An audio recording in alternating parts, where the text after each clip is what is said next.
पढ़े हैं मध्य प्रदेश की राज्य व्यवस्था, ठीक है, इसको बोला जाता है पॉलिटी ऑफ मध्य प्रदेश। ठीक, तो इसमें क्या पढ़ेंगे, मध्य प्रदेश की पॉलिटी में जो जो आपका कंटेंट है उसके बारे में आपको मैं शॉर्ट में थोड़ा सा बता देता हूँ कि हमें क्या क्या पढ़ना है यहाँ पर। ठीक है, देखिए तो स्टार्ट करते हैं हम, और स्टार्टिंग में सबसे पहले हम यहाँ पर देखने वाले हैं, आपको पता है ये राज व्यवस्था है, इसको क्या कहते हैं आप, राज व्यवस्था। आपने अभी तक जो पढ़ा है प्रीवियस लेक्चर्स में वो आपका क्या था, आपने पढ़ा है भूगोल, आपने ज्योग्राफी पढ़ी है, अब अपन पढ़ रहे हैं राज व्यवस्था के बारे में। तो ये जब आप पॉलिटी पढ़ते हैं तो इसमें आपके कौन कौन से टॉपिक कवर करना होते हैं। तो मध्य प्रदेश की जब पॉलिटी की बात करेंगे तो यहाँ पर हम पढ़ने वाले हैं, सबसे पहले जो हम पढ़ेंगे वो पढ़ेंगे अबाउट लेजिस्लेचर। किसके बारे में पढ़ने वाले हैं, लेजिस्लेचर। अब लेजिस्लेचर क्या होता है, लेजिस्लेचर होता है जिसको हम बोलते हैं विधायिका, इसको क्या कहते हैं हम, विधायिका। अभी आपको जब डिटेल पढ़ाएंगे तो समझ में आएगा कि विधायिका का मीनिंग क्या होता है, लेजिस्लेचर का मीनिंग क्या होता है। देन उसके बाद हम यहाँ पर कवर करने वाले हैं,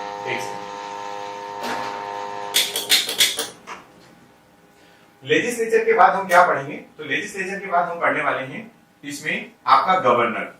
ठीक है, इसके बाद हम पढ़ेंगे गवर्नर, फिर उसके बाद सीएम, सीएम के बाद काउंसिल ऑफ मिनिस्टर। इस तरीके से हम इसमें कवर करेंगे लेजिस्लेचर के बाद।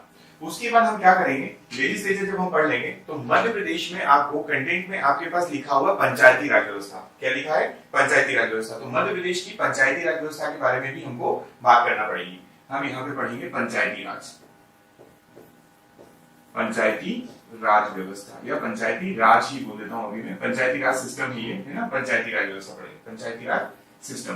ठीक है, और फिर उसके बाद थोड़ा सा यहाँ पे सामाजिक व्यवस्था के बारे में भी बात की गई है, तो ये मध्य प्रदेश की सामाजिक व्यवस्था के बारे में भी हम यहाँ पर पढ़ेंगे। और फिर पॉलिटी में क्या पढ़ा जाता है, तो पॉलिटी में आपका इसके बाद जो है हम कुछ फैक्ट्स निकाल कर लाएंगे, और उन फैक्ट्स को मैं आपको डायरेक्ट पढ़ाऊंगा जो पॉलिटी से रिलेटेड है, जैसे वो रिलेटेड होते हैं आयोग से। किससे, आयोग से। मतलब आपके मध्य प्रदेश की पॉलिटी में या मध्य प्रदेश में जो आयोग बने हुए, डिफरेंट आयोग बने हुए हैं, उनके बारे में भी पढ़ना पड़ेगा, उसके भी क्वेश्चंस पूछे जाते हैं। आयोग कौन से होते हैं, जैसे मैं आपको एक एग्जांपल दे देता हूं कि मध्य प्रदेश का स्टेट इलेक्शन कमीशन भी है, मध्य प्रदेश के पास स्टेट फाइनेंस कमीशन भी है।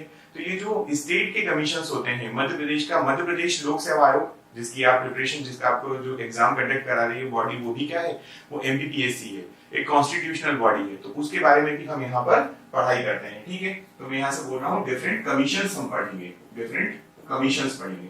ठीक, और इसके बाद इतना पढ़ने के बाद मैं यहाँ पर आपको पढ़ाने वाला हूँ जो सबसे इंपॉर्टेंट टॉपिक है, एक जो है आपका पुलिस सिस्टम। ठीक है, कौन सा है, मध्य प्रदेश में जो पुलिस व्यवस्था है उसको भी हम यहाँ पर पढ़ने वाले हैं। क्यों पढ़ेंगे, क्यों इंपॉर्टेंट है, देखिए क्वेश्चन तो आता ही था पहले ही, लेकिन अब ये और ज्यादा इंपॉर्टेंट हो गया है।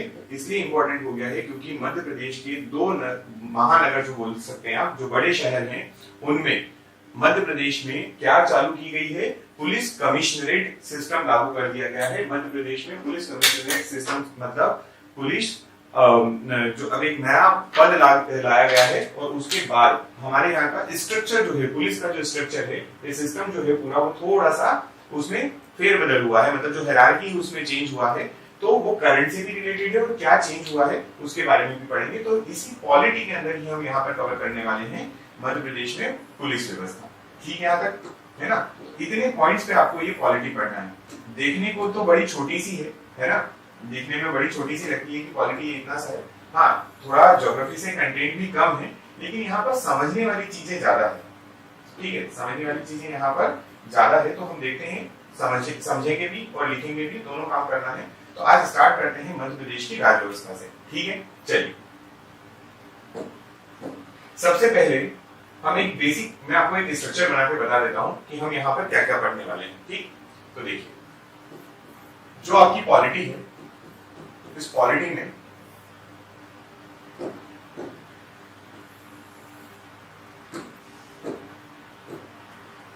में देखिएगा, एक हम पढ़ेंगे लेजिस्लेचर के बारे में। किसके बारे में पढ़ेंगे,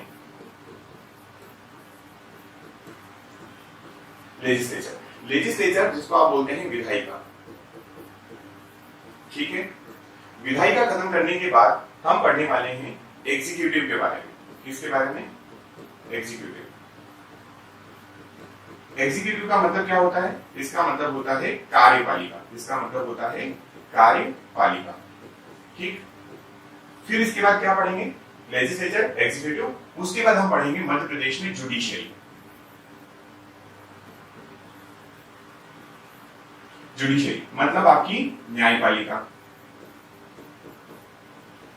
ठीक। फिर उसके बाद न्यायपालिका के बाद क्या पढ़ेंगे, तो फिर आप पढ़ेंगे जो आपने कंटेंट यहाँ लिखा, पंचायती राज व्यवस्था, कमीशन और ये पुलिस, ठीक। हम देखेंगे पंचायती राज सिस्टम,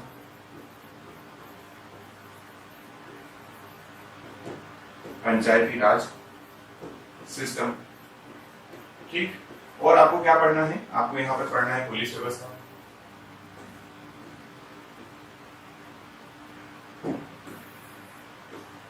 ठीक।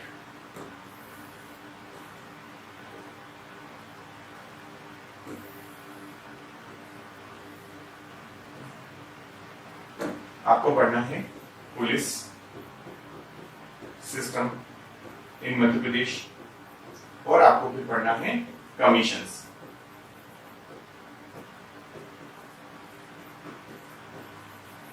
ठीक, इतने पॉइंट्स आपको कवर करना है और इसके बाद आपका कंप्लीट होगा मध्य प्रदेश की पॉलिटी। देखते हैं, स्टार्ट करते हैं वन बाय वन। तो आपको मैं बेसिक इंट्रोडक्शन देता हूं कि जो आपने यहाँ पर लिखा हुआ है लेजिस्लेचर, फिर आप लिख रहे हैं एग्जीक्यूटिव, तो लेजिस्लेचर का मीनिंग क्या होता है, एग्जीक्यूटिव का मीनिंग क्या होता है ना, पंचायती राज व्यवस्था में आप क्या पढ़ेंगे। एक बेसिक इंट्रोडक्शन बहुत जरूरी है क्योंकि यहीं से आपको समझ में आएगा। अच्छा, एक चीज और होती है कि बहुत से स्टूडेंट्स होते हैं उनको पॉलिटी नहीं बनती है।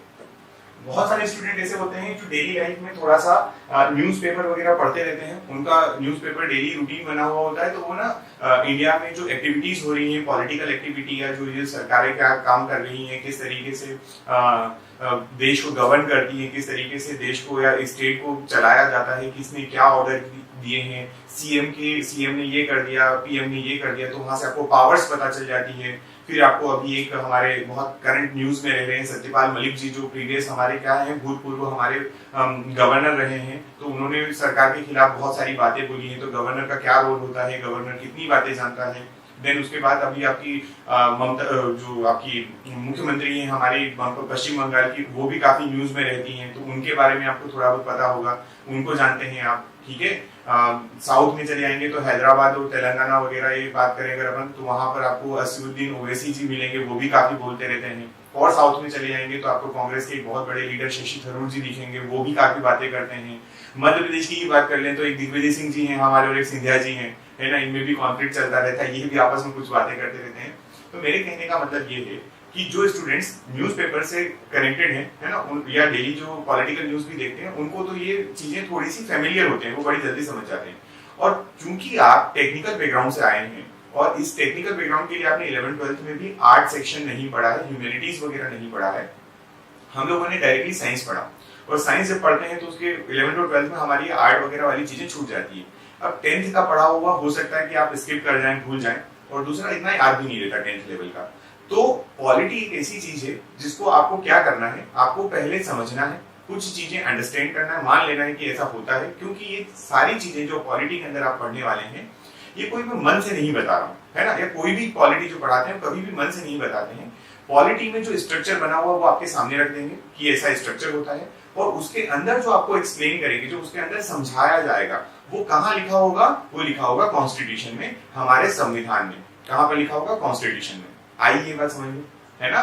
तो ये इस तरीके से पढ़ा जाता है। कॉन्स्टिट्यूशन है, कॉन्स्टिट्यूशन में सारी बातें लिखी हुई है, हम उसको धीरे धीरे निकालते हैं, उसमें उसको एक्सट्रैक्ट करते हैं, उसमें से क्या क्या इंपॉर्टेंट है वो पढ़ते हैं और वो आपको डिलीवर करते हैं, ठीक है। तो ऐसे पढ़ना पड़ेगा, थोड़ा सा समझना पड़ेगा।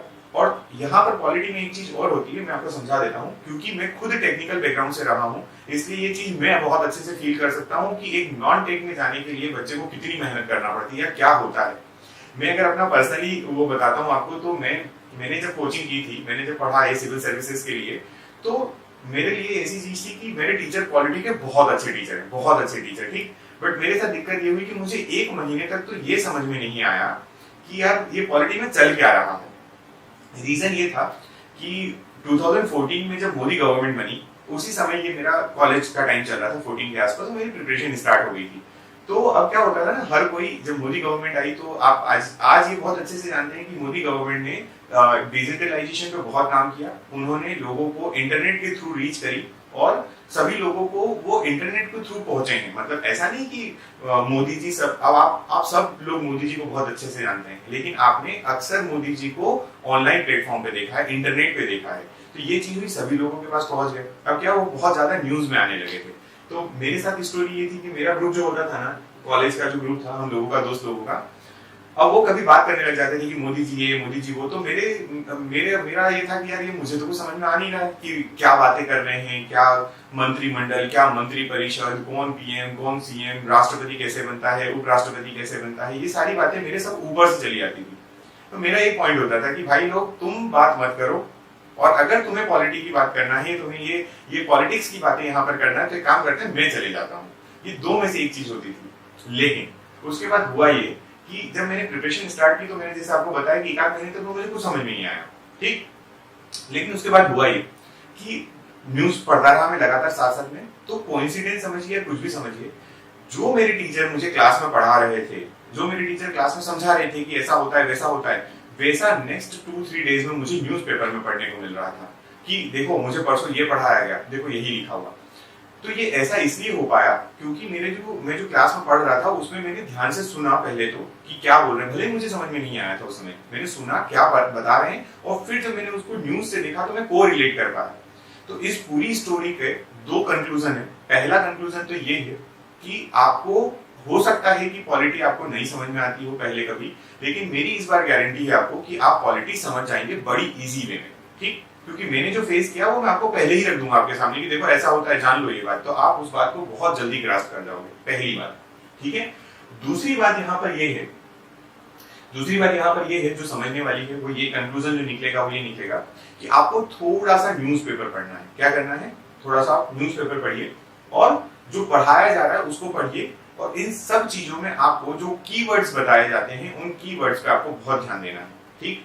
जैसे अभी मैंने जो स्टार्ट किया तो मैंने आपको क्या बोला कि हम लेजिस्लेचर, एग्जीक्यूटिव, जुडिशरी, पंचायती राज, पुलिस वगैरह ये पढ़ेंगे, ये बोल दिया ना। तो भाई साहब अगली बार अगर मैं आपको बोलता हूँ कि लेजिस्लेचर ने ऐसा किया, ठीक, मैं भी डिटेल करूंगा, सारी बातें समझाऊंगा आपको इसके अंदर, पर अगर मैं बोलता हूँ आपको कि लेजिस्लेचर ने ऐसा किया, तो आपको वहां पर ये बात फिर से ना दोहराना पड़े मुझे कि लेजिस्लेचर क्या होती है या विधायिका क्या होती है। अगर मैंने कहा कि जुडिशरी जो है वो जुडिशरी के बारे में बताया, तो जुडिशरी आपको पता चलना चाहिए कि क्या है ना। जुडिशरी की बात करेंगे तो अभी ये पॉलिटी आपके लिए बहुत इंपॉर्टेंट होने वाली है। रीजन कि अभी मध्य प्रदेश में कल या परसों की ही डेट में नए जजेस की नियुक्ति हुई है, ठीक है। और मध्य प्रदेश में जो नए जज आए हैं वो काफी दिनों के बाद, मतलब बहुत मशक्कत चल रही थी, बहुत कमी हो रही थी हमारे यहाँ जजेस की, तो वो जो नए जजेस आए हैं उसकी वजह से फिर से एक बार आपका जो जुडिशियल सिस्टम है मध्य प्रदेश का वो न्यूज में है। और न्यूज में तो वैसे ही था, है ना, जिस ये एमपीपीएससी जो है उसके रिजल्ट को लेकर, और अभी तो एमपीपीएससी ने भी क्लियर कर दिया, आप लोगों की खुशखबरी है इस बात की कि एमपीपीएससी ने क्लियर कर दिया है कि एमपीपीएससी बहुत जल्द ये सारी जितनी पेंडिंग प्रोसेसेस है उनको सबको खत्म करने वाला है, और जो इस साल की उसकी प्रोसेस जो है, जो उसने कैलेंडर इशू किया है उस पर वो काम कर रहा है, और with in duration, with in time वो आपको ये पूरा सब कुछ कंप्लीट करके फाइनल ज्वाइनिंग दे देगा। ये एमपीपीएससी क्लियर कर चुका है, ठीक है। बहुत सिस्टमेटिक तरीके से चल रहा है, सीवेट लगा देता है, जैसे आपकी वैकेंसी है उसने सीवेट लगा दी, आपको पता है कि बच्चा कोई ना कोई इधर उधर से करके क्या कर देगा, कोई ना कोई उसको कंप्लेंट फाइल कर देगा उसके अगेंस्ट, या उस पे पीआईएल लगा देगा, कुछ ऐसे उल्टी सीधी चीजें चली जा रही थी, कोई भी एक स्टूडेंट होता वही कर देता, तो सभी सफर कर रहे थे। तो इस बार उन्होंने पहले से प्रिकॉशन रखा और सारी प्रोसेस चल रही है, अच्छा है, हो जाएगा, टाइम पे होगा, होना भी चाहिए, है ना। काफी डिले चल रहा है मध्य प्रदेश में। चलिए और ज्यादा बातें ना करते हुए अब हम स्टार्ट करने वाले हैं हमारा पॉलिटी का सेक्शन, जिसमें हम क्या कहां से शुरू करेंगे। तो सबसे पहले इसको समझने के लिए, पॉलिटी को समझने के लिए सबसे जरूरी यही है विधायिका। अब इसको आपको लिखवा तो मैं दूंगा सारे पॉइंट, लेकिन इसको समझना भी बहुत जरूरी है, ठीक है। विधायिका को समझना भी बहुत जरूरी है। तो एक एक क्रम में, एक एक सेंटेंस में, स्मॉल सेंटेंस में मैं आपको इनका मीनिंग बताता हूँ कि ये क्या होते हैं, ठीक। आप इसको रिलेट कर पाएंगे, मेरी जहां तक समझ है कि आप इतना तो समझ जाएंगे, ठीक है। देखिएगा, सबसे पहली बात, अगर कोई आपसे विधायिका के बारे में पूछता है, आपसे बोलता है कि व्हाट इज लेजिस्लेचर, आपसे पूछा गया व्हाट इज लेजिस्लेचर, तो आप बोलना है कि it is a group of members which makes the law for us, है ना। ये क्या करते हैं, ये हमारे लिए कानून बनाने का काम करते हैं, इनका फंक्शन क्या होता है, लेजिस्लेचर का फंक्शन क्या होता है, तो मैं यहाँ पे लिख रहा हूँ कि जो इनका फंक्शन है, ये फंक्शन होता है, ये हमारे लिए लॉ मेकिंग करते हैं। ये क्या करते हैं, लॉ मेकिंग। इनका काम होता है कानून बनाना, है ना, इनका काम क्या होता है, कानून निर्माण। अच्छा, कानून बोल लीजिए इसको, है ना, या फिर इसको आप विधि भी बोल सकते हैं। क्या बोल सकते हैं, विधि। कानून निर्माण का कार्य जो होता है वो लेजिस्लेचर करती है। अभी धीरे धीरे समझ में आएगा, मैं आपको बताऊंगा तब। लेजिस्लेचर का काम होता है कानून बनाने का। तो फिर आप पूछिए कि अब आपके पास क्या है, आपके पास है एग्जीक्यूटिव, आपके पास है एग्जीक्यूटिव। एग्जीक्यूटिव क्या करती है ना, फिर उसके बाद बोलेंगे जुडिशरी क्या करती है, ठीक। फिर उसके बाद आप बोलेंगे कि इसके बारे में भी बताइए, फिर आप कहेंगे कि सर काम करो पुलिस सिस्टम के बारे में भी, और फिर कमीशंस। ठीक है, देखिए अब कानून जो बना वो किसने बनाया, लेजिस्लेचर ने। अब यहाँ पर आता है एग्जीक्यूटिव का फंक्शन, किसका, एग्जीक्यूटिव का। तो इसका जो फंक्शन है, एग्जीक्यूटिव का मतलब क्या है, जो एग्जीक्यूट करे, है ना, एग्जीक्यूटिव मतलब जो एग्जीक्यूट करे। तो इसका काम जो होता है वो होता है इम्प्लीमेंटेशन ऑफ लॉ। इसका मतलब क्या होता है, implementation of law. Implementation of law मतलब ये जो कानून बन चुका है, जो इधर कानून बन गया है, उसको ये क्या करती है, इम्प्लीमेंट करती है। कौन करती है, एग्जीक्यूटिव। ठीक है, चलिए तो अब और आगे बढ़ते हैं। जुडिशियल, ये मैंने केवल बेसिक बता रहा हूँ ना, ऐसे नॉर्मल सी चीजें, इनको डिटेल बहुत अच्छे से पढ़ना है आपको आगे, बस केवल बेसिक इंफॉर्मेशन है आपके लिए। जुडिशरी के बारे में भी देख लेते हैं। तो भाई साहब जुडिशरी है तो उसका कुछ न कुछ क्या होगा, फंक्शन होगा। तो जुडिशरी क्या काम करती है, अब आपने लेजिस्लेचर ने बनाया कानून, है ना, कानून को इंप्लीमेंट करने का काम किया, लॉ को इंप्लीमेंट करने का काम किया है, लागू करने का कार्य किया है एग्जीक्यूटिव ने, कार्यपालिका ने। और ये जो एग्जीक्यूशन हुआ है उसके बाद जो जुडिशरी प्ले में आ रही है, ये जुडिशरी क्या करती है, तो ये क्या करती है, तो ये करती है एक्सप्लेन। क्या करती है, एक्सप्लेन, एक्सप्लेन्स द लॉ। जो आपका कानून बना है, कानून जो बना है उसको ये आपको समझाती है, बताती है, कानून के बारे में आपको ये डिटेल करके बताती है। क्या यहाँ तक बात समझ में आई, है ना। ये क्या करती है, तो कानून को बताती है, या फिर आप इसको बोल सकते हैं कि इट डिफाइंस द लॉ। ऐसा क्यों लिखा हुआ है, देखिए कानून की अपनी भाषा होती है, कानून की अपनी भाषा होती है। अगर मैं अभी आपको एक कोई लॉ लाकर दे देता हूँ, लॉ बुक लाकर दे देता हूँ, तो हो सकता है कि उसकी 30% बातें तो आप समझ जाए, लेकिन 70% गारंटी है कि आप नहीं समझ जाएंगे अगर आप जुडिशियल बैकग्राउंड से नहीं है, अगर आप एलएलबी वगैरह किए हुए नहीं है, आपको अगर वो टर्म्स नहीं पता है तो आपको समझ में नहीं आएगा। लेकिन कानून बनाया किसके लिए जाता है, हमारे लिए। कानून जो निर्माण हुआ है वो किसके लिए बनाया गया, हमारे लिए। अब एक कानून बना है और उसमें कुछ बातें लिखी है, मुझे कुछ समझ में नहीं आ रहा है, या मान लीजिए कोई एक केस चल रहा है, उसमें ये बातें चल रही हैं, तो वो कौन समझाएगा मुझे, कौन बताएगा कि जो आपकी चीज है वो किस सेक्शन के अंदर जा रही है, आपके साथ जो हो रहा है ये किसके अंदर जाएगा, या आप जो ये कानून बनाए हैं, या कानून हमारा ये बोलता है और आपका जो केस है वो इसके अंदर आता है। ये सारी बातें बताने का कार्य करती है हमारी जुडिशरी। क्लियर यहाँ तक, जुडिशरी बताती है, वो एक्सप्लेन करती है लॉ को। ठीक है, इन तीनों चीजों के तीनों के मीनिंग फंक्शन समझ में आ गए हैं। जुडिशियल लेजिस्लेचर की बात करें तो ये क्या करती है, लेजिस्लेचर का काम होता है, लेजिस्लेचर का काम होता है कानून बनाने का। इसका काम क्या होता है, कानून निर्माण का होता है। फिर आपके पास आती है कौन, उसके बाद आता है आपके पास एग्जीक्यूटिव। एग्जीक्यूटिव क्या काम करती है, तो एग्जीक्यूटिव जो कानून बन चुका है उस कानून को ये क्या करती है, तो उस कानून को ये इंप्लीमेंट करने का काम करती है। उस कानून को ये क्या करवाएगी, इंप्लीमेंट करवाएगी। और फिर उसके बाद आपके पास आता है कौन, जुडिशरी। जुडिशरी क्या करती है, जुडिशरी जो कानून बन चुका है, जो इंप्लीमेंट भी हो चुका है, जो जनता के लिए सामने है, उस कानून को ये आपको एक्सप्लेन करती है। ठीक है ये बात, है ना। फिर उसके बाद अपने पास आता है पंचायती राज व्यवस्था। अब पंचायती राज व्यवस्था क्यों बनाएंगे, क्या बनाएगी, इसकी बड़ी स्टोरी है। उस स्टोरी के बारे में भी थोड़ा सा देख लेते हैं और फिर आगे बढ़ते हैं। ठीक, देखिए पंचायती राज व्यवस्था अगर बात की जाए, पंचायती राज सिस्टम अगर बात की जाए, तो मध्य प्रदेश हमारे देश का पहला स्टेट है जिसने पंचायती राज व्यवस्था को लागू किया था। मध्य प्रदेश देश का पहला राज्य है जिसने पंचायती राज व्यवस्था को लागू किया था। ठीक है, तो पंचायती राज व्यवस्था में क्या हुआ था हमारे देश में, इसकी मैं बेसिक आपको इंट्रोडक्शन दे देता हूँ। अभी हमारे यहाँ गांधी जी का विचार था, आजादी के बाद की बात चल रही है, अगर गांधी जी की बात चलेगी तो आजादी के बाद की बात होगी। गांधी जी का विचार था, सुनिएगा ना, थोड़ी सी स्टोरी में बता देता हूँ आपको। गांधी जी सोच रहे थे कि देश में अगर तरक्की करना है, देश का अगर विकास करवाना है, तो देश का विकास जो है वो गांव से संभव है। कहां से पॉसिबल है, वो गांव से।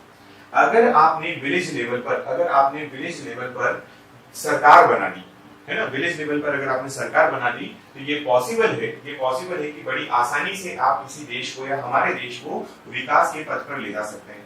ठीक है, अब जब ये सब चीजें चल रही थी कि हमें जो सरकार बनाना है वो गांव लेवल पर बनाना है वगैरह, तो उस समय एक दिक्कत थी, बड़ी दिक्कत ये थी कि ये सारी चीजें, हमारा संविधान बनाया जा रहा था, और हमारा संविधान जब बनाया जा रहा था तो गांधी जी जो है वो गांधी जी उस संविधान सभा के हिस्सा नहीं थे।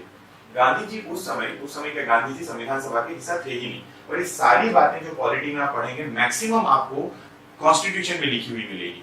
ठीक है, तो ये स्ट्रक्चर ही वो होता है, वही कॉन्स्टिट्यूशन से लिया है, संविधान से। मैं भी आपको संविधान के बारे में कुछ बातें बता दूंगा।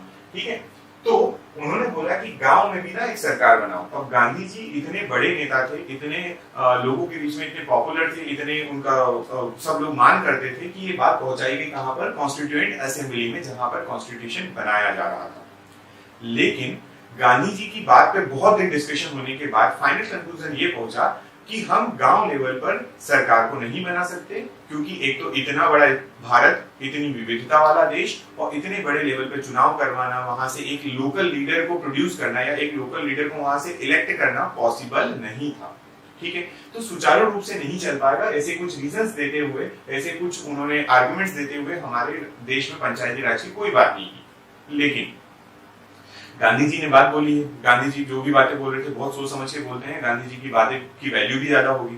तो फाइनली हुआ ये कि हमारी कॉन्स्टिट्यूएंट असेंबली ने एक निर्णय लिया, और निर्णय ये लिया कि हमारे यहाँ पर जो कॉन्स्टिट्यूशन बना है ना, उसमें एक पार्ट था डीपीएसपी। कौन सा पार्ट था वो? डीपीएसपी था। उस डीपीएसपी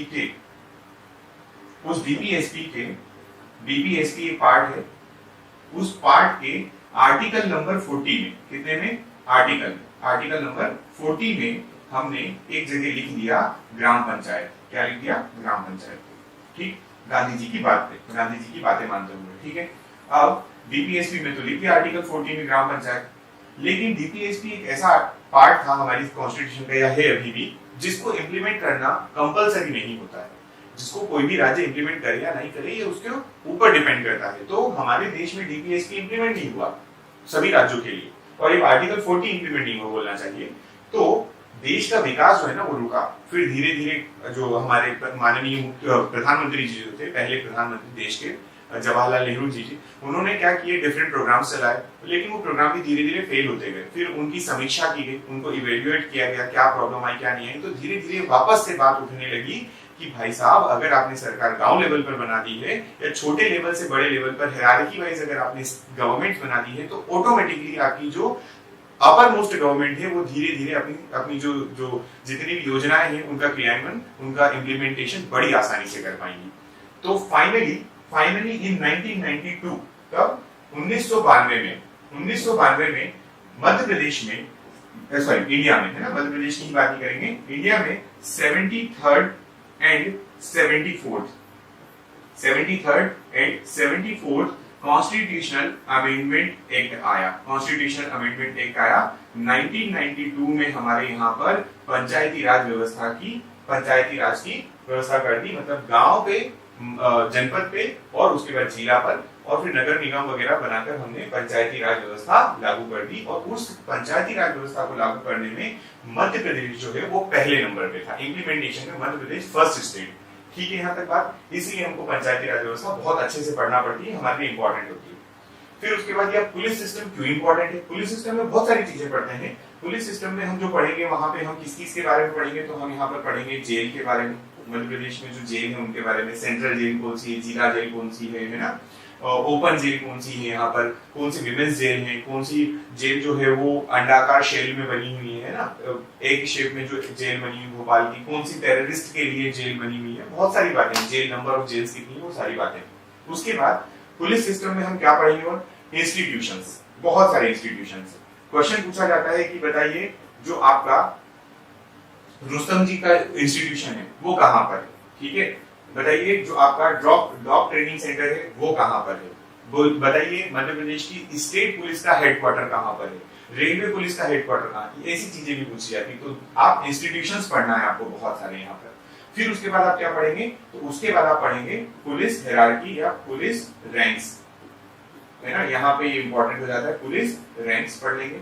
और उसके बाद आप पढ़ेंगे इसके अंदर जो आपका पुलिस कमिश्नरेट सिस्टम जो, ठीक है, जो नया सिस्टम इंप्लीमेंट हुआ है इंदौर और भोपाल में पुलिस कमिश्नरेट सिस्टम, उसके बारे में पढ़ेंगे।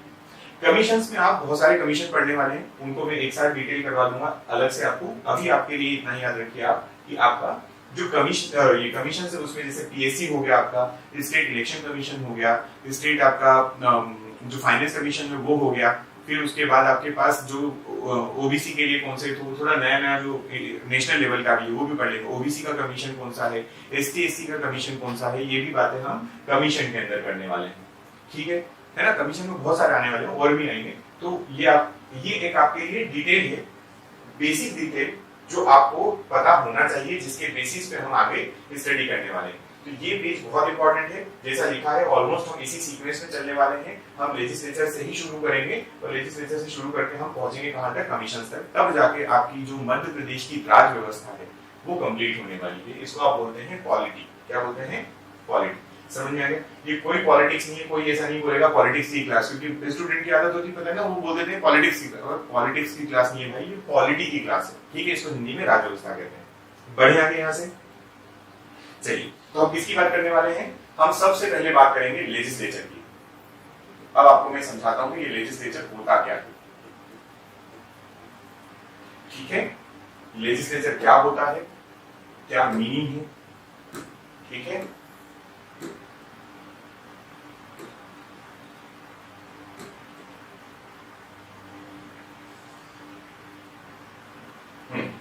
देखिएगा, देखो सबसे पहले आप थोड़ा सा कॉन्स्टिट्यूशन को भी समझें। क्या होता है 1947 के पहले हम लोग आजादी की जब बात करते हैं ना कि हम इंडिपेंडेंट हुए, वो तो है ही है, लेकिन अब इंडिपेंडेंस की बात का बहुत पुरानी, मतलब इंडिपेंडेंस ऐसा है कि बहुत पहले से ही चल रहा था कि हमें इंडिपेंडेंस चाहिए। ब्रिटेन वाले मान नहीं रहे थे, है ना, वो चाह रहे थे कि हम देश पे रूल करते रहे फलाना ठिकाना। तो जब हमें इंडिपेंडेंस नहीं मिल रही थी तो एक बात निकल कर आती है, वो बात ये आती है कि यार ठीक है, अगर आप रूल कर रहे हो, आप देखो जैसे अगर ब्रिटिश गवर्नमेंट चली गई तो हमारी एक गवर्नमेंट बन गई। आप और मैं जैसे हम जो आम आदमी हैं उनके लिए कोई ना कोई तो हमारे ऊपर लीडर बन के बैठा है ना, मतलब हमारा कोई ना कोई तो नेता है, कोई ना कोई तो हमारे ऊपर रूल कर रहा है फिलहाल।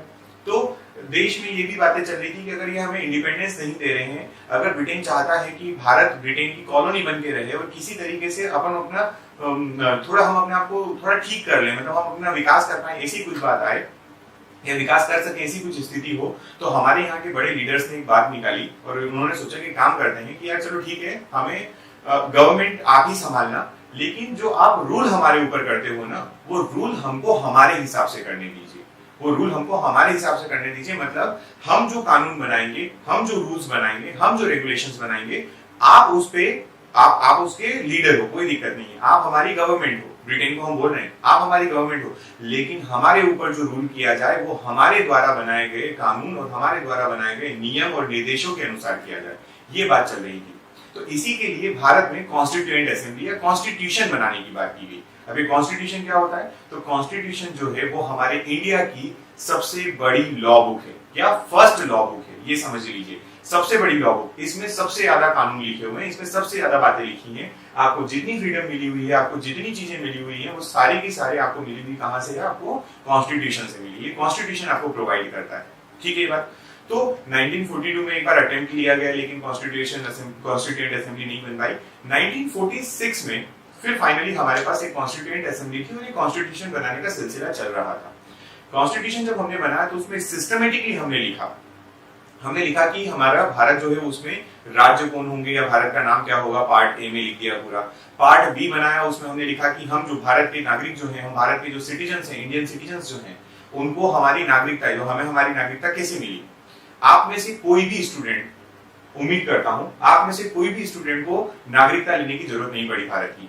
रीजन क्या? भारत में पैदा हुए और जो बाय बर्थ इंडिया में पैदा होता है या जो इंडियन पेरेंट्स से जो बच्चा पैदा होता है उसको सिटीजनशिप लेने की जरूरत नहीं है, उसको बाय डिफॉल्ट वो सिटीजनशिप दे दी जाती है। तो ऐसा हमको पार्ट 2 में हमारा पूरा स्ट्रक्चर लिखा है। कोई व्यक्ति बाहर से आएगा तो उसको कैसे नागरिकता दी जाए, कोई व्यक्ति जो है वो हमारा जो है पेरेंट्स, माता या पिता में से कोई एक इंडियन है और उनसे बच्चे का बर्थ हुआ है तो इंडियन कहलाएगा या नहीं बच्चा।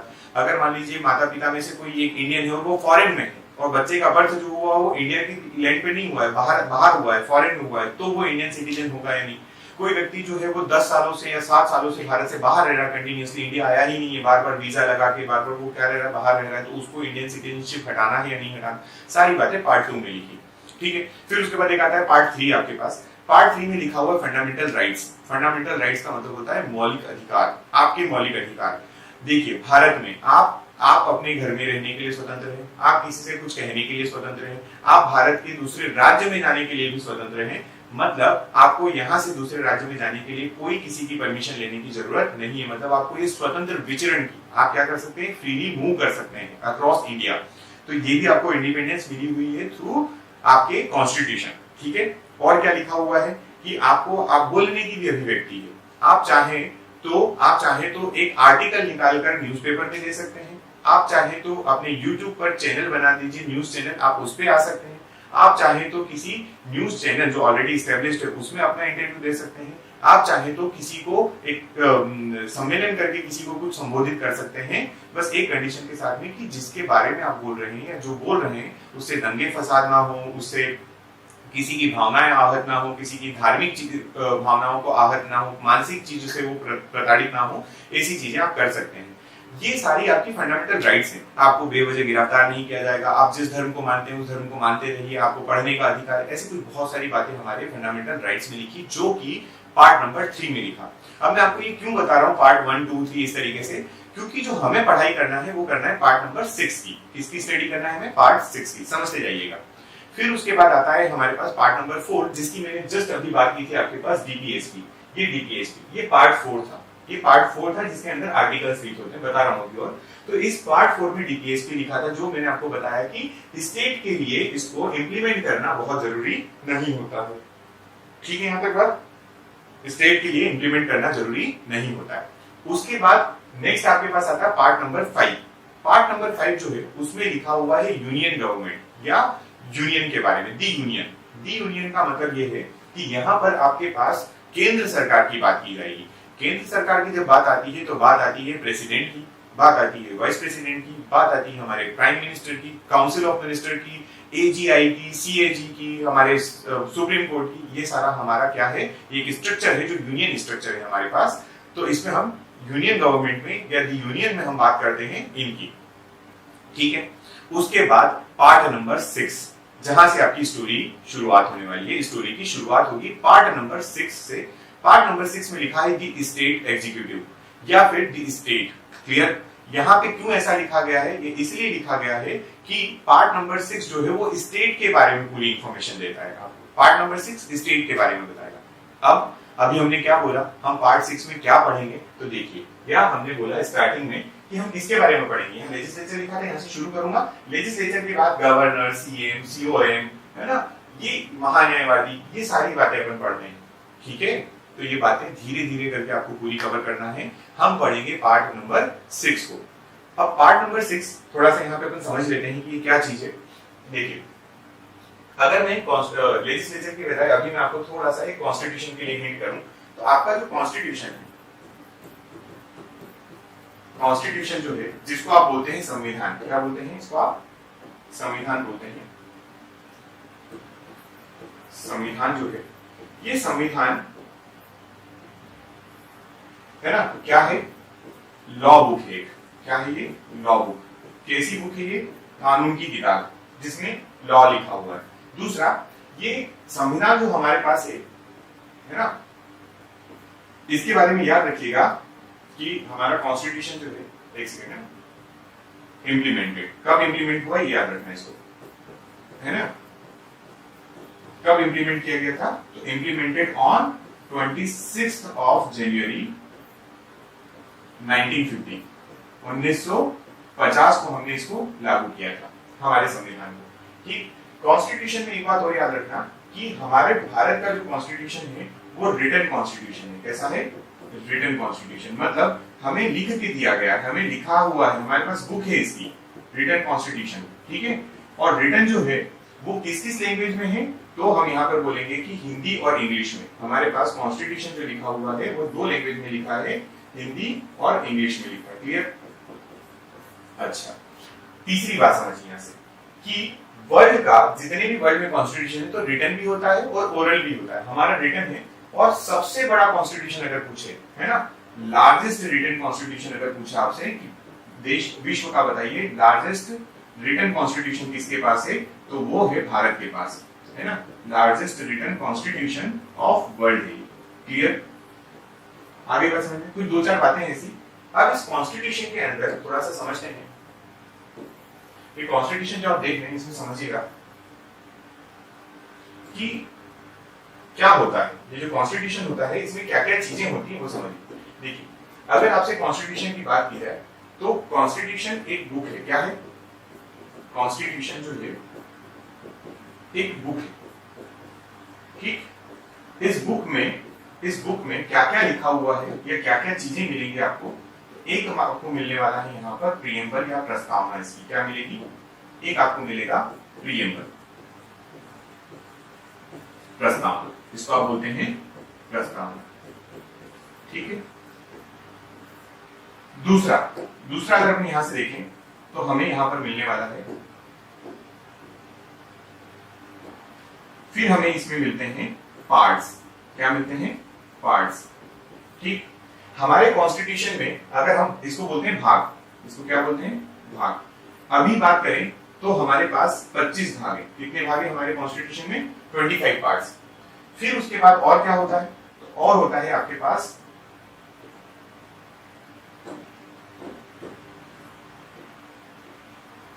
ठीक। थर्ड पॉइंट, जो पार्ट्स होते हैं इन पार्ट्स के अंदर आपको मिलते हैं अनुच्छेद। क्या मिलते हैं? अनुच्छेद, आर्टिकल्स, इसको बोलते हैं आप अनुच्छेद, ठीक है। और अभी वर्तमान में अगर देखें तो भारत के संविधान में अप्रोक्स 450 क्या हो चुके हैं? आपके अनुच्छेद हो चुके हैं, ठीक है। और क्या मिलेगा यहां से? तो और आपको मिलने वाला है एक चीज और समझना है यहां से, और वो होती है हमारी, इनके सब के बाद एक चीज आती है जो होता है अनुसूची, जिसको आप बोलते हैं शेड्यूल्स। क्या बोलते हैं? शेड्यूल, इसको बोलते हैं अनुसूची, ठीक। और ये कितनी है? तो ये अभी भारत में 12 अनुसूचियां कितनी है? 12, ठीक है। कई बार प्रस्तावना को पूछे तो प्रस्तावना एक है, प्रस्तावना एक ही होती है। इंट्रोडक्शन जो है वो प्रस्तावना आपका प्रीएम्बल एक, ठीक है। ये कॉन्स्टिट्यूशन की छोटी सी बात है। कॉन्स्टिट्यूशन के बारे में आपको इतना पता होना चाहिए, क्योंकि आप प्रीवियस ईयर पेपर उठाइए, एमपीपीएससी ने जो पूछे हैं, है ना, मैं मध्य प्रदेश जीके की ही बात कर रहा हूँ, इंडियन को उस पे तो गया ही नहीं हूँ अभी, ठीक है। इंडियन पॉलिटी पे नहीं गया हूँ, बिल्कुल भी नहीं, वो बताऊंगा भी नहीं आपको मैं। आप बात हम मध्य प्रदेश की करेंगे क्योंकि हमारा कंटेंट ही मध्य प्रदेश के लिए दिया हुआ है, पूछा गया हमसे। सुनिए, आप मुझे एक बात बताइए, अगर आपने प्रीवियस ईयर पेपर देखा होगा तो आपने वहां पे नोटिस जरूर किया होगा कि सबसे ज्यादा जो इंपॉर्टेंट इसमें एक चीज लिखी है और वो है आपके पास आर्टिकल। सबसे इंपॉर्टेंट इसमें क्या लिखा है यहाँ पर? ये जो पॉइंट है, ये वाला पॉइंट, ये सबसे इंपॉर्टेंट है। रीजन इसलिए इंपॉर्टेंट है कि आपके पेपर में जो क्वेश्चन आता है वो बिल्कुल आपको मिलेगा एक दो क्वेश्चन अनुच्छेद से। किससे मिलेंगे? अनुच्छेद। अगर आपको विश्वास ना हो तो आप असिस्टेंट इंजीनियर का प्रीवियस ईयर का पेपर उठा के देख लीजिए, आप प्रोफेसर का प्रीवियस ईयर का पेपर उठा के देख लीजिए, आप सिविल सर्विसेज की जो आपकी एग्जाम होती है उसका पेपर उठा के देख लीजिए, आपको एक क्वेश्चन 101% आर्टिकल से मिलना ही है। तो बहुत इंपॉर्टेंट है। आर्टिकल कैसे होते हैं? जैसे आपने क्या पढ़ा? गवर्नर के बारे में पढ़ा, तो गवर्नर के बारे में जो पढ़ेंगे तो उनके आर्टिकल्स आपको पता होना चाहिए। जब आप सीएम के बारे में पढ़ेंगे तो उनके आर्टिकल्स आपको पता होना चाहिए। जब आप विधायिका के बारे में पढ़ेंगे, विधायिका का मतलब होता है लेजिस्लेचर, लेजिस्लेचर के बारे में पढ़ेंगे तो उसके आर्टिकल आपको पता होना चाहिए कि लेजिस्लेचर का फॉर्मेशन कैसे होता है, एस्टेब्लिश कैसे करते हैं, उसको आप डिसॉल्व कैसे कर सकते हैं, गठन के बाद विघटन कैसे होता है, या पूरा क्या उसको अबॉलिश कर सकते हैं, क्या होता है, क्या नहीं होता है ना, कितने मेंबर होते हैं, उन मेंबर्स की पावर क्या होती है, वगैरह वगैरह सारी चीजें आपको पढ़ना पड़ेंगी, वो आर्टिकल के अंदर आएगी। तो इस सेक्शन में ये जो कॉन्स्टिट्यूशन में बता रहा था उसको बताने के पीछे रीजन था कि सबसे इंपॉर्टेंट है आपका यहाँ पे आर्टिकल्स, सबसे इंपॉर्टेंट यहाँ पर होते हैं आर्टिकल। क्लियर? ठीक है, तो स्टार्ट करते हैं। अब देखिए, हम लेजिस्लेचर पढ़ने वाले हैं। क्या पढ़ने वाले हैं? लेजिस्लेचर के बारे में। ये तो कॉन्स्टिट्यूशन की बात थी जो बेसिक आपको समझने वाली थी, ये मैंने आपको यहाँ पे समझा दिया। ठीक, चलिए, तो अब हम बात करेंगे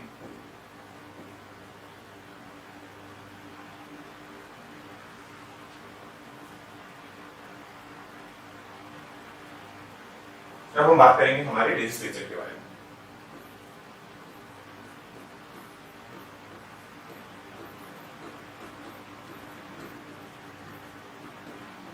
मध्य प्रदेश की विधायिका, मध्य प्रदेश की विधायिका क्या चीज है ये?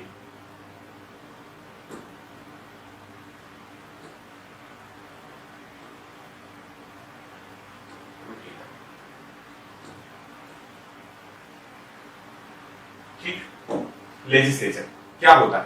तो अभी मैंने बताया कानून बनाते। अब ये बनती कैसे समझिए। मैं थोड़ा सा एग्जांपल भी लेके चलूंगा यहाँ पर। आपने मध्य प्रदेश में विधायकों के नाम सुने होंगे, आपने सुना होगा विधायक, है ना? तो विधायक जो होते हैं, विधायक जो होते हैं वो लोग जो होते हैं वो जिस सदन के या जिस हाउस के मेंबर होते हैं वो कहलाता है हमारी लेजिस्लेचर। क्या होता है जैसे देखिए, मध्य प्रदेश को आपने क्या किया, सुनिएगा यहाँ पे ध्यान से। मध्य प्रदेश को आपने क्या किया, डिफरेंट पार्ट्स में डिवाइड कर दिया। डिफरेंट पार्ट में डिवाइड करने का मतलब ये नहीं है कि आप मध्य प्रदेश तोड़ रहे हैं। मध्य प्रदेश को डिफरेंट पार्ट में डिवाइड करने का मतलब है कि आपने मध्य प्रदेश में अलग अलग सेक्शन कर दिए हैं कि आपका ये वाला जो क्षेत्र होगा ये क्षेत्र कहलाएगा, एक क्षेत्र ये कहलाएगा, एक क्षेत्र ये कहलाएगा, फिर ये होगा। ऐसे करके आपने क्या कर दिए हैं, डिफरेंट सेक्शंस बना दिए। ठीक, ये आपके मध्य प्रदेश के पार्टीशन। आपने बाउंड्रीज बना दी, अल्टीमेटली आपने क्या बना दी, बाउंड्रीज बना दी। अब ये बाउंड्रीज आपने क्यों बनाई? आपने इसलिए बनाई कि जो इस क्षेत्र में व्यक्ति रहेगा, है ना, जैसे मान लीजिए झाबुआ वाला क्षेत्र, ठीक है, ये कौन सा वाला क्षेत्र आपका, झाबुआ वाला। तो झाबुआ वाला व्यक्ति जो है वो अपनी समस्या किसको सुनाएगा? ठीक, सरकार तो बैठी है यहाँ पर, कहाँ बैठी है सरकार? भोपाल। जो आप चुनाव करते हैं, सरकार जो आती है वो आपकी कहाँ बैठी है? भोपाल। हमारे सीएम तो हर किसी के घर पे जाके तो पूछ नहीं सकते, हर एरिया में जाके पूछेंगे तो नहीं बार बार कि बताइए आपको क्या समस्या है।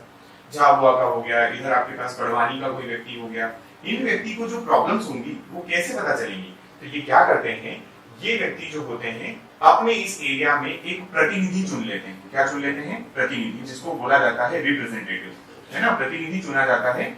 और जो प्रतिनिधि होता है इनको पूरे मध्य प्रदेश के प्रतिनिधियों को मिलाकर हम एक क्या बना देते हैं, सभी जगह का एक क्या आ जाएगा, प्रतिनिधि आ जाएगा। और इनको सबको अपन एक हाउस में रख देते हैं। किसमें रख देते हैं? हाउस में। हाउस का मतलब हिंदी में होता है सदन।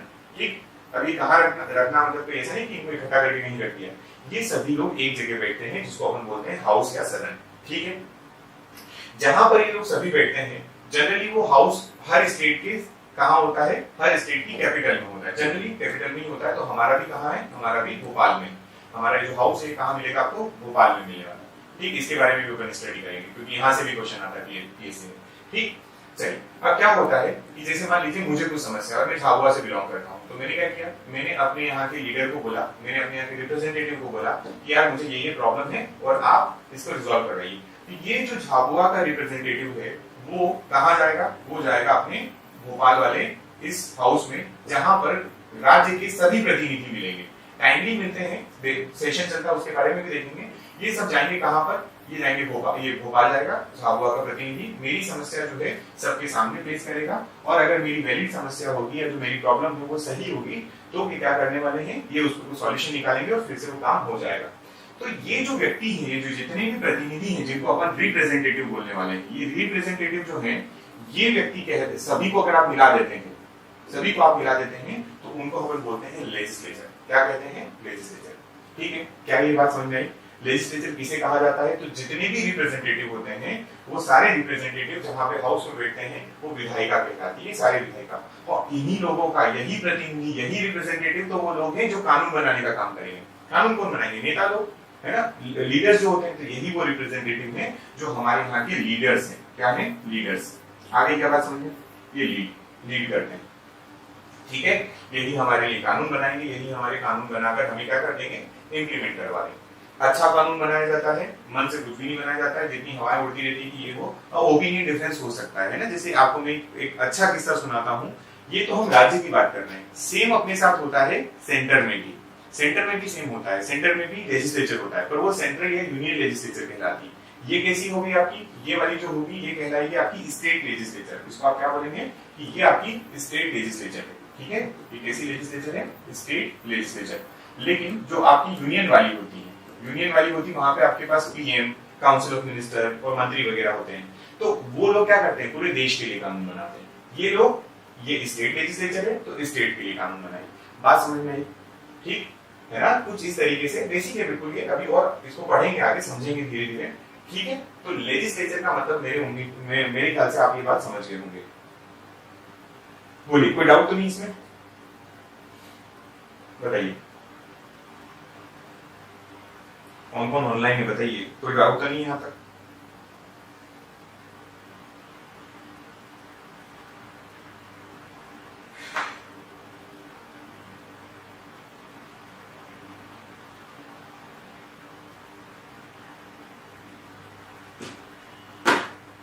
ठीक, चलिए अब यहां से समझते हैं कुछ कुछ पॉइंट्स। जैसे अगर आपसे कोई क्वेश्चन पूछ ले कि बताइए ऑर्गन ऑफ गवर्नमेंट क्या है ना, ऑर्गन्स ऑफ गवर्नमेंट, पहला question, organs of government. Organs of government मतलब सरकार के अंग, इसको क्या बोला जाता है? सरकार के अंग। तो जो गवर्नमेंट होती है ना, वो अभी आपने पढ़ा है, उसमें तीन चीजें हैं। देखिए, एक होता है जिसको आप बोलते हैं लेजिस्लेचर, क्या बोलते हैं? Legislature, legislature. दूसरा आपके पास है एग्जीक्यूटिव, और तीसरा आपके पास है जुडिशियल।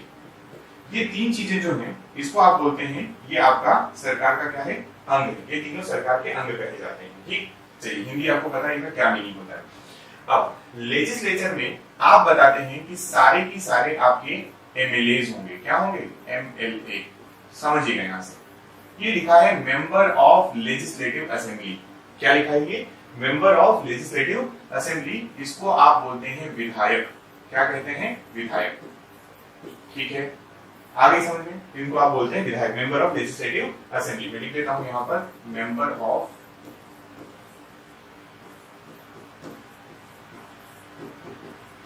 Legislative assembly. अभी ये लेजिस्लेटिव असेंबली क्या है ये भी बता रहा हूं। ठीक है, फिर आपके पास आता है एग्जीक्यूटिव। एग्जीक्यूटिव की अगर हम बात करें तो एग्जीक्यूटिव में कौन होते हैं? तो एग्जीक्यूटिव में कुछ क्या होते हैं? एमएलएस भी होते हैं, है ना, प्लस एडमिनिस्ट्रेटिव ऑफिसर्स होते हैं। कौन होते हैं यहाँ पर? Administrative officer. मतलब यहां पर आप बोलेंगे कि कुछ तो क्या होते हैं? विधायक होते हैं, कुछ विधायकों को भी लिया जाता है, कुछ विधायकों से मिलकर, और प्लस कुछ विधायक प्लस जो आपके प्रशासनिक अधिकारी होते हैं। कैसे? जो प्रशासनिक अधिकारी होते हैं उनको मिलाकर, इन दोनों को मिलाकर बनाई जाती है आपकी क्या? एग्जीक्यूटिव। ठीक है, यहां तक बात। जैसे आपके यहाँ पे जो डिस्ट्रिक्ट में कलेक्टर है, एसडीएम है आपका तहसील में, आपके पास अपर कलेक्टर, आपके पास एसपी जो है, डीएसपी जो है, वो सारे व्यक्ति जो है वो एडमिनिस्ट्रेटिव ऑफिसर कहलाते हैं। उनको एडमिनिस्ट्रेटिव्स जो होते हैं उनको आप मिलाकर बनाते हैं एग्जीक्यूटिव, क्योंकि जो लॉ बनता है, जो कानून बनाया जाता है, उसको एग्जीक्यूट कौन करते हैं? यही लोग करते हैं, और साथ में कुछ एमएलएस भी होते हैं। जुडिशरी में कौन होते हैं? तो जुडिशरी में तो ये जो व्यक्ति होते हैं ये जुडिशियल ऑफिसर्स, है ना, ऑफिसर्स। क्लियर है ना? आपके ये जो high court, district court, session court, subordinate court, है ना, जो जितनी कोर्ट्स होती हैं, विमेन कोर्ट, उनमें जो ऑफिसर्स होते हैं वो आपके साथ जुडिशरी बनाते हैं। ठीक, चलिए अब यहां से एक चीज और समझिएगा कि अगर हम एग्जीक्यूटिव की बात करें, किसकी बात करें? एग्जीक्यूटिव। ठीक, थोड़ा सा समझ लेते हैं। एग्जीक्यूटिव की अगर हम बात करें तो एग्जीक्यूटिव जो होती है ये दो टाइप की होती है। कितनी टाइप की? दो टाइप की। एक होती है परमानेंट। कैसी होती है ये? परमानेंट होती है। और एक आपके पास होती है टेम्पररी। एक आपके पास परमानेंट और एक आपके पास होती है टेम्पररी। इसको बोलते हैं आप स्थायी और इसको बोलते हैं आप अस्थायी। ऐसा क्यों बोला जाता है समझिएगा। ऐसा इसलिए बोला जाता है कि आपकी जो स्थायी होती है इनका टर्म फिक्स होता है। इनका टर्म क्या होता है? फिक्स। मतलब इनका कार्यकाल जो है वो फिक्स होता है और वो रिटायर्ड होते हैं। क्या होते हैं ये? रिटायर्ड। इनका रिटायरमेंट होता है। ठीक है, और जो आपकी टेम्पररी होती है, टेम्पररी जो होती है इसमें टर्म फिक्स नहीं होता है। टर्म जो है वो फिक्स नहीं है। यहां से मैं बोल रहा हूं नॉट फिक्स्ड। ठीक है, और जनरली इसमें आप याद रखिएगा, यहां जो आते हैं वो कौन आते हैं? तो वो पॉलिटिकल लीडर्स होते हैं। कौन होते हैं वो? Political leaders. जैसे आपने यहाँ बताया ना कि कुछ विधायक जो होते हैं वो क्या होते हैं, हमारे एग्जीक्यूटिव का पार्ट होते हैं। तो हम भी यही कह रहे हैं कि जो एग्जीक्यूटिव के कुछ पार्ट है वो कौन है, कुछ विधायक है। कुछ विधायक जो होंगे वो एग्जीक्यूटिव का पार्ट बनेंगे, ठीक है, आगे समझ में आता है। और बाकी के जो लोग इधर आपने लिखा है रिटायरमेंट, ये कौन है, ये वो एडमिनिस्ट्रेटिव ऑफिसर्स हैं, ठीक। ये आपको याद रखना था किसके अंदर, एग्जीक्यूटिव के अंदर। छोटी सी बात थी पर बताना जरूरी था।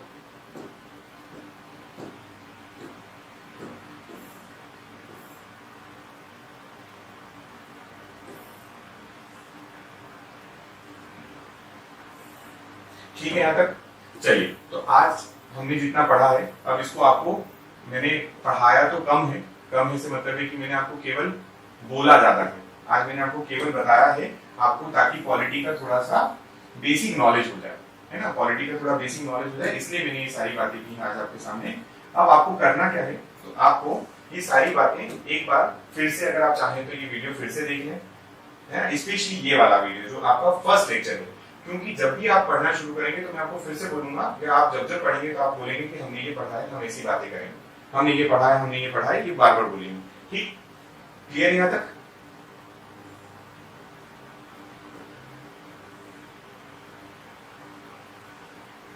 चलिए, तो एक काम करते हैं, आज का सेशन अपन यहीं तक करते हैं, इसके बाद आगे जो है वो हम कल पढ़ेंगे, ठीक।